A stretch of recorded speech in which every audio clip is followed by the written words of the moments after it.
Look at you sitting there carrying the weight of accusations you never deserved, wearing the scars of a trial you didn't even know you were standing in. Welcome back, you quietly lethal masterpiece, you walking exhibit of everything they tried to bury. Because I need to tell you something right now, something that is going to rearrange the way you see the last 3 years of your life. Something that is right this moment making certain people very, very sick to their stomachs. They built a case against you. 3 years, not 3 weeks, not 3 months. 3 entire calendar years of collecting, compiling, organizing, whispering, screenshotting, strategizing. 1,095 days of turning your name into a verdict before you even knew there was a courtroom. They built it like architects build skyscrapers. Foundation first, steel beams of rumor, concrete floors of half-truths, glass walls of manipulated context. And they stood back and looked at this monument to your destruction and thought, this is airtight, this is undeniable. This person is finished. And then your lawyer saw it and laughed. Not a polite laugh, not a nervous laugh. The kind of laugh that comes out of someone who has spent decades separating truth from performance and just watched 3 years of performance collapse under 6 minutes of actual scrutiny. The kind of laugh that fills a room and empties the confidence of everyone who bet against you. The kind of laugh that made 2 people in that room excuse themselves to the bathroom and not come back. And after that laugh settled, after the silence that followed it stretched long enough to make grown adults fidget in their chairs like children caught lying to the principal, your lawyer looked up from that file, closed it gently, almost lovingly, and said 2 words that are about to echo through every group chat, every private message, every whispered conversation your enemies are having right now. Show them. Let me take you back. Let me walk you through what they actually did, because you need to understand the scale of this. You need to see the architecture of their obsession, because that is exactly what it was. Not justice, not accountability, not concern. Obsession. The kind that eats people alive from the inside while they convince themselves they are doing the right thing. It started with screenshots. It always starts with screenshots. Yours were taken out of context so aggressively that the original meaning didn't just get distorted, it got inverted. They took your moment of vulnerability and labeled it manipulation. They took your boundary and called it aggression. They took your silence and presented it as guilt. And every single screenshot was curated. You get what you deserve. Selected, arranged like evidence in a courtroom drama where the verdict was written before the trial began. Then came the testimonies. And oh, weren't those beautiful in their coordination, person after person, telling suspiciously similar stories with suspiciously similar language, like they all attended the same rehearsal? Like someone had written the script and distributed the lines because someone had you-know-who? The same person who always needs an army because they could never face you alone. The same person who collects people the way some people collect stamps, not because they value them, but because they need them to complete a picture that makes themselves look important. They had timelines, actual timelines, dates, locations, approximate hours. They tracked your movements through social media metadata. They cross-referenced your posts with other people's stories. They built spreadsheets. I want you to sit with that for a second. Spreadsheets about you, color-coded probably with tabs, labeled things like incidents and witnesses and evidence. Someone sat at a computer, probably with coffee, probably on a Sunday afternoon, and organized their hatred of you into rows and columns like it was a quarterly business report. 3 years of this, 3 years of building their monument, 3 years of recruiting allies, 3 years of rehearsing the moment they would present this masterwork to someone who mattered and watch your world end. And they found that person, or they thought they did, someone with weight, someone with influence, someone whose opinion could actually move the needle. And they presented their case with the confidence of prosecutors who have never lost, organized, detailed, passionate, convincing if you didn't look too hard, devastating if you didn't ask the right questions. But here is where their beautiful construction starts to crack. Here's where the foundation they spent 3 years pouring reveals itself to be wet sand, because they made a mistake. A fatal, irreversible, spectacularly arrogant mistake. They assumed nobody would ever check their work. They assumed the sheer volume of their evidence would overwhelm any scrutiny. They assumed that quantity could replace quality, that noise could substitute for truth, that if enough people said the same thing loudly enough, the thing would become real. But it doesn't work like that. Truth is not a democracy. You don't get to vote reality into existence just because you assembled a crowd. Your lawyer. Let's talk about your lawyer for a moment. Not a lawyer in the literal courtroom sense, though maybe that too. I am talking about the person in your life. The one with clear eyes. The one who doesn't owe anybody anything. The one who looked at this pile of accusations not through the lens of social politics or personal alliances, but through the merciless filter of logic. The person who doesn't care about popularity, who isn't afraid to be disliked, who values accuracy over agreement. This person sat down with that 3-year file, and they didn't skim it. They read every page, every screenshot, every testimony, every timeline entry. How about a lie? They cross-referenced dates, they checked contexts, they looked at what was included and, more importantly, what was left out. They read between the lines and found entire novels of missing information. And what they found, what emerged from that careful surgical examination, was not the monster your accusers had built. What emerged was a mirror pointed directly back at the people who built the case. Because here is what nobody expected. The evidence, their evidence, the stuff they spent 3 years collecting, when you actually read it without bias, when you actually follow the threads without a predetermined conclusion, it doesn't convict you, it convicts them. Every screenshot they saved, when you restore the context they cropped out, tells a story of someone being pushed past their limit by people who knew exactly what they were doing. Every testimony, when you compare the language patterns and the timing of when each person came forward, reveals coordination, not organic concern. Orchestration. Every timeline entry, when you overlay it with what was actually happening in your life at those moments, shows a person in survival mode being prosecuted for the crime of not dying quietly enough. Your lawyer saw it in under 6 minutes. 6 minutes against 3 years. You want to know what the laugh was about? It was not cruelty. It was recognition. Your lawyer laughed because they have seen this before, this exact pattern. The coordinated campaign disguised as community concern. The curated evidence designed to overwhelm rather than illuminate. The careful exclusion of any data point that would complicate the narrative. They have seen it and they know what it is. It is not justice. It is a mob that learned to use spreadsheets. And the 2 words that followed that laugh. Show them. Those 2 words carry a weight that your accusers are not prepared for. Because show them does not mean attack. It does not mean retaliate. It does not mean build a counter case and launch a war. Show them means something far more devastating than any of that. It means let the evidence speak without your accusers editing it.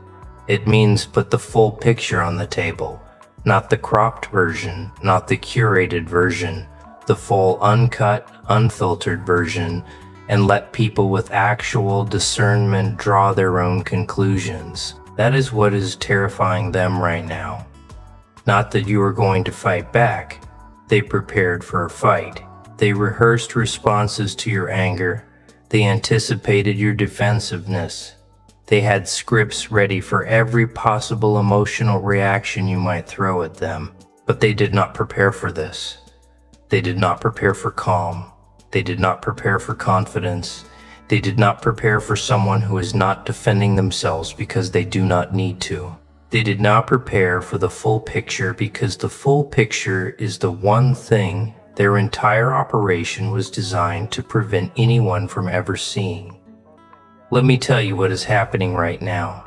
This very moment while you are listening to this, the person who built that case, the architect, the one who spent 3 years being your unofficial prosecutor, they can feel it.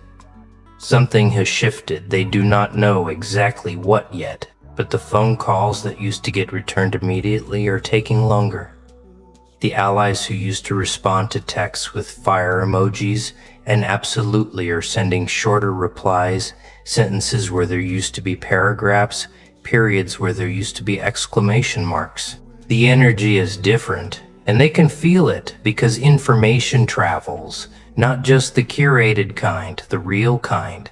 And someone, maybe the person your lawyer showed first, maybe someone adjacent, someone in the outer ring of their carefully constructed consensus, why so serious? Started asking questions they were never supposed to ask. Wait, did we ever actually hear their side? Hold on. I just saw the original thread and that screenshot was definitely cropped. Hang on. This timeline doesn't match what I was told. In those questions, those quiet, careful, devastating questions, they are spreading like cracks in a windshield. Slowly at first, almost invisible. But once they start, they do not stop. And every crack weakens the structure. Every question undermines the certainty. Every person who pauses to actually think rather than just react becomes another fracture in the monument they spent 3 years building. Here is what your accusers do not understand about evidence. Real evidence does not need 3 years of curation. Real evidence does not require a coordinated team of witnesses who all use the same vocabulary. Real evidence does not fall apart when you add context. Real evidence gets stronger with scrutiny. It gets clearer with questions. It gets more undeniable with time. And your evidence, the evidence of who you actually are, what you actually did, why you actually made the choices you made, that evidence has been sitting there this entire time, unedited, uncurated, unconstructed, just existing the way truth does, quietly, patiently, without needing a team of people to hold it up, because it can stand on its own. You know what breaks my heart a little? The fact that you almost believe them, almost. There were nights, don't deny it. There were nights where you lay there in the dark and wondered if maybe you were the villain after all, if maybe 3 years of coordinated accusations meant something, if maybe that many people couldn't all be wrong. And you questioned yourself. You questioned your memory. You questioned your perception. You wondered if the version of you that they built was somehow the real one and the person you knew yourself to be was the lie. That is what coordinated campaigns do. They don't just damage your reputation out there. They damage it in here, in your own chest, in the quiet moments where no one else is around and it is just you and the version of yourself that other people insisted was real. They almost got you to believe it. And the fact that you didn't, the fact that something inside you held on to the truth even when it felt like the whole world was telling you to let go of it, that is the single strongest piece of evidence in your entire case. Because liars abandon their story when the pressure gets high enough. Only people telling the truth hold on when holding on costs them everything. Let me tell you about the next phase, because this is where it gets really interesting. Your accusers are about to enter what I call the scramble. It has predictable stages, and I want you to watch for every single one so you recognize them when they happen. Stage 1, doubling down. They are going to get louder, more aggressive, more insistent. They are going to repeat their case with increased urgency and decreased nuance. Because when the foundation starts cracking, people who built on it don't usually admit the foundation is bad. They add more weight. They pile on more accusations. They bring up things they had been holding in reserve, things they considered too weak to use initially, but are now desperate enough to throw into the mix. Watch for the new allegations, the ones that feel different, less polished, less coordinated, more desperate. Those are the reserves, the scraps, the stuff that wasn't good enough for the main case but is being deployed now because the main case is falling apart. Stage 2, rewriting history. This is when certain people in their coalition start quietly adjusting their positions. Not loudly, not publicly, but in private conversations, they start saying things like, "I always had some reservations. I didn't know all the details. I was just going off what I was told." Watch for the subtle repositioning. The people who were loudest in their condemnation suddenly becoming measured, thoughtful, nuanced. These are the rats who can smell the water rising in the ship and are calculating the fastest route to a lifeboat. Stage 3. The blame transfer. This is the cruelest stage and also the most predictable. The coalition will start to fracture, and when it fractures, the person who built the case, the architect, they're going to find themselves standing alone in the middle of a room that used to be full of supporters. Because here's what happens when a coordinated campaign gets exposed. Nobody wants to be the face of it. Everyone wants to be the person who was misled, not the person who did the misleading. So, the coalition members start pointing at each other. They told me to say that. They showed me those screenshots.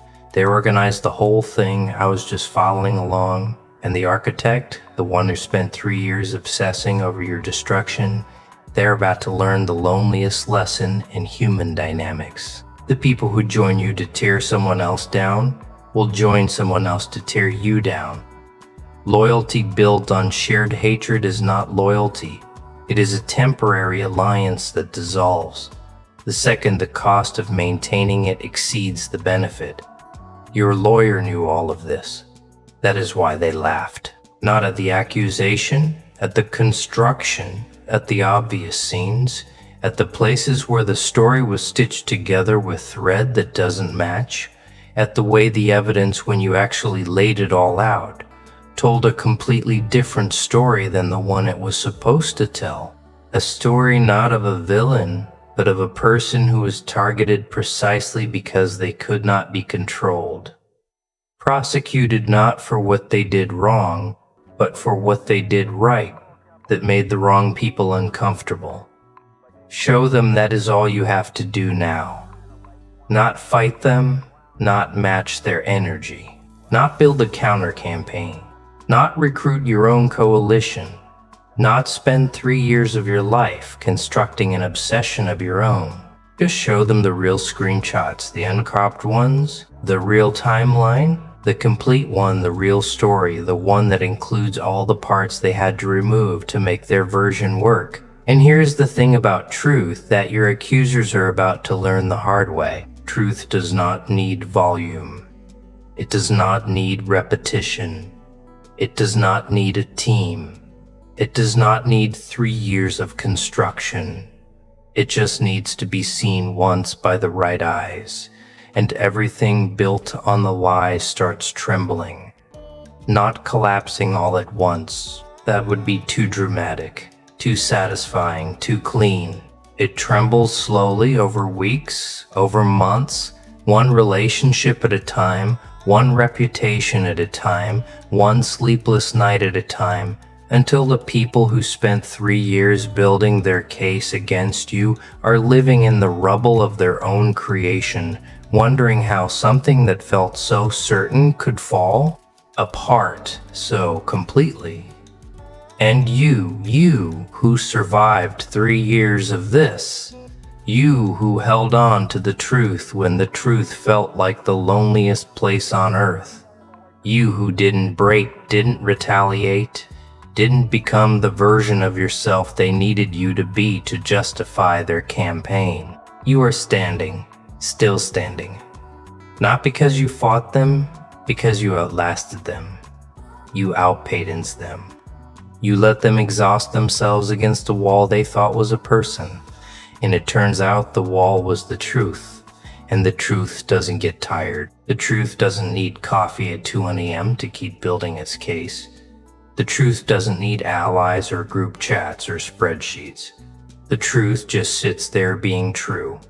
And eventually everyone who bet against it has to come sit in its living room and explain themselves. So here's what I need you to understand. You are not the defendant anymore. You never were really. You were cast in that role by people who needed a villain to justify their own behavior. But the case they built, the beautiful, detailed 3-year masterpiece of manipulation they constructed, it has just been read by someone who knows how to read. And what they read wasn't a conviction. It was a confession. Every piece of evidence your accusers collected was a confession of their own obsession. Every screenshot was a confession of surveillance. Every coordinated testimony was a confession of conspiracy. Every timeline was a confession of fixation so deep it borders on something clinical. They weren't building a case against you. They were documenting their own pathology, and they handed that documentation organized and color-coded and tabbed to someone who recognized it for exactly what it was. Your lawyer laughed because the evidence convicted the prosecution. 3 years of work exposed in 6 minutes by someone who simply looked at it without wanting it to be true. You don't have to do anything dramatic now. You don't have to post. You don't have to explain. You don't have to explain. You don't have to defend or attack or perform healing for an audience that didn't earn it. You just have to keep existing. Keep being the person who held on to the truth. Keep being the person who didn't become ugly when ugly was being done to them. Keep being the living, breathing contradiction to every lie they told. Because the funniest part, the part that would be cruel if it wasn't so perfectly poetic, is that you being okay is the one outcome they never planned for. They planned for your destruction. They planned for your downfall. They planned for the moment you would crack under the weight of 3 years of pressure and prove them right. But you didn't crack. You didn't fall. You didn't prove anything except that you are exactly who you always said you were. Now our operation is small, but there's a lot of potential. And now they have to live with that. They have to watch you exist in peace while their carefully constructed narrative dissolves around them like sugar and hot water, slowly, sweetly, irreversibly. Show them not your anger, not your pain, not your revenge. Show them you, the real, uncorrupt, unedited, full context you. That is the only evidence that matters. And it is the one thing their 3-year case was specifically designed to make sure nobody ever saw. Well, someone just saw it and they laughed. And then they said 2 words that changed everything.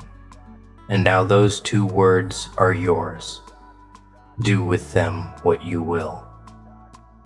But know this, the case is closed. And the verdict, the real one, the one that was always going to come, was never in doubt. Not to you, not to anyone who bothered to actually look, and definitely not to the person sitting across from that file right now, shaking their head and wondering how anyone could spend 3 years building something so fragile that the truth knocked it over like wind through a house of cards. You're free. You were always free. They just made you forget for a while, but the lawyer remembered, and now so do you.